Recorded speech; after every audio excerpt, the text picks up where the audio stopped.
Middle School. So one of the books I'm reading this summer is called The Miscalculations of Lighting Girl. It's about a girl who got struck by lightning and now has this amazing math ability, but she has to actually go to middle school and see all the struggles that middle school can hold. So I'm going to read the first chapter for you. Here it goes. Chapter 1. I don't remember the moment that changed my life 4 years ago. Call it a side effect of being struck by lightning. That bolt of electricity burned a small hole in my memory.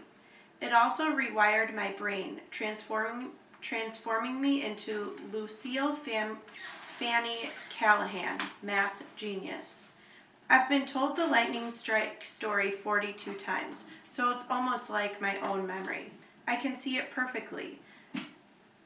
I'm at the Crystal Creek Apartments where Nana and I lived then. They're not really a creek, just a big dirty fountain in front. I'm playing outside with a girl called Cecilia when the thunderstorm starts. We live in North Carolina and storms happen all the time in the spring and summer. We watch from behind a tool shed. For many reasons, I climb on the chain link fence. Maybe 8-year-old me was a daredevil. 12-year-old me definitely is not. Lightning strikes the fence and the electricity runs through the metal links and then through me. Some of the current even jumps from me to Cecilia. I'm knocked out. Cecilia is just knocked over. She runs and gets help. Joe, the maintenance man, uses a defibrillator on me because the electricity from the lightning stopped my heart. The electricity from the defibrillator starts it back up. I do remember the hospital and the black burns on my pale hands. I remember pretending to be asleep while Nana prayed next to me in my bed. I only stayed in the hospital one night. The doctors did all the tests. They said my heart took a 2 to 5 minute nap. I hate that no one knows the exact number. They said I was lucky and I'd be fine. Back to normal in a few days. But doctors are wrong sometimes. A week later, Nana and I were watching TV and a commercial came on for a used car dealership. The man was screaming, so I had to pay attention. That's a $359 a month for 48 months, folks. He was really loud. Nobody beats Frank Fontana. Nobody. I yelled back, 17,232. What? Nana asked. That's how much the car costs, I said. Did you read it on the TV? I just know. 359 times 48 is 17,232. Nana frowned and shook her head, but then she got up and went to find a calculator. What were those numbers again, she asked. I told her and she punched them in. And the answer? 17,232.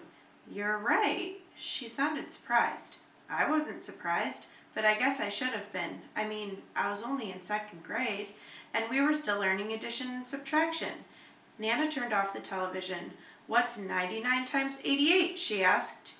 8,712. Can we have McDonald's for dinner? I asked. Nana ignored me and asked another math problem and then another. She kept using bigger numbers, more digits, but it never got harder. The doctors called my condition acquired savant syndrome. Savant means that my math skills are far beyond normal, and acquired means I wasn't born with this wacky ability. I got it because I was holding a metal fence during a lightning storm. Cecilia didn't get any special powers. We stopped being friends soon after that. I was busy trying to understand my new brain, and in the fall, Nana and I moved. Acquired savant syndrome is caused by brain damage. I can't say that in front of Nana. She thinks it's a miracle. My Uncle Pat likes to think it was a superpower, something from a comic book or a movie. But really, I'm brain damaged.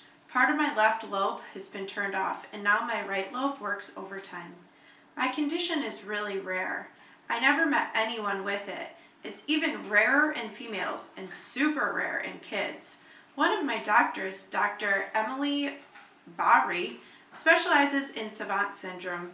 She worked with a lady who can make a drawing so realistic it looks like a photo, and with a guy who can speak any language after hearing it only a few times. I'm her only acquired savant patient. Years ago, Dr. Bowery did have a guy who, after hitting his head at the bottom of a swimming pool, could suddenly play the piano.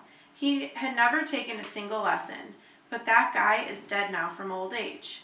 My supercomputer brain can do more than add, subtract, multiply, and divide, which is no more impressive than the $3 calculator. I can also do calendar math. January 14th, 1901 was a Monday. July 2nd, 1975 was a Wednesday.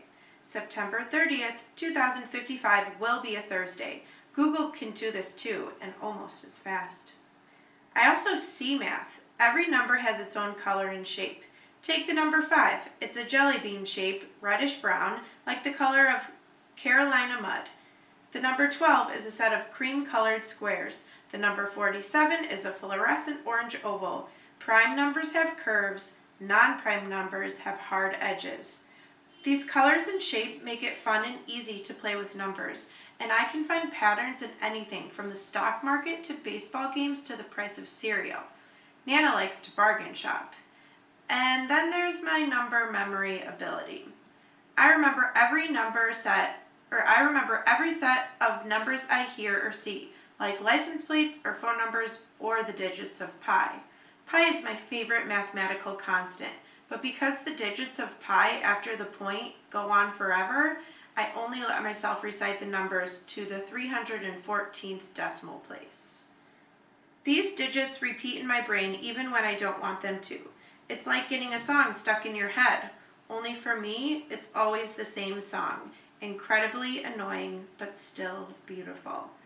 Being a savant does have its downsides. Like the guy who hit his head in the pool and could play the piano, he was blind after the accident. I'm not blind, but I do have my own issues. When people meet me, they expect Einstein, but instead they get the one and only freaky, strange Lucy, the girl who can't sit down without making you stare at her because she needs to do it. She needs to do it 3 times. The girl who would rather calculate your age down to the hour than talk about your hobbies. The girl who never leaves the house without a supply of Clorox wipes and hand sanitizer. Lucky for me and everybody else, I rarely have to meet people. I'm a reclusive genius. So that's the end of chapter 1. If you want to find out how Lucy does in middle school, you can read this book, The Miscalculations of Lighting Girl,